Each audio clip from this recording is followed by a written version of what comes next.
একটা সময় ছিল যখন মনে হতো একজন মানুষ আমার পুরো পৃথিবী। তার হাসি ছিল আমার সকাল, তার মেসেজ ছিল আমার অপেক্ষা, তার শখ আমার হাজারটা স্বপ্ন ছিল। কিন্তু একদিন সব বদলে গেল। যে মানুষটা একসময় বলেছিল কখনো ছেড়ে যাবে না, সেই কোনো একদিন নিঃশব্দে দূরে চলে গেল। প্রথম কয়েকটা দিন খুব কষ্ট হয়েছিল। ঘুম আসতো না, খাবারের স্বাদ ছিল না, মনে হতো পুরো জীবনটাই যেন থেমে গেছে। তারপর একদিন আয়নার সামনে দাঁড়িয়ে নিজেকে প্রশ্ন করলাম, যে মানুষটা আমাকে ছেড়ে চলে যেতে পারলো, তার জন্য আমি কেন নিজেকে হারিয়ে ফেলবো।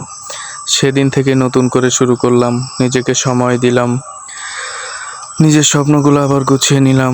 ধীরে ধীরে বুঝলাম, ভালোবাসা হারানো জীবনের শেষ নয়, নিজেকে হারিয়ে ফেলাই আসল। যে চলে গেছে তাকে যেতে দাও, যে থেকে গেছে সেটা হলো তুমি।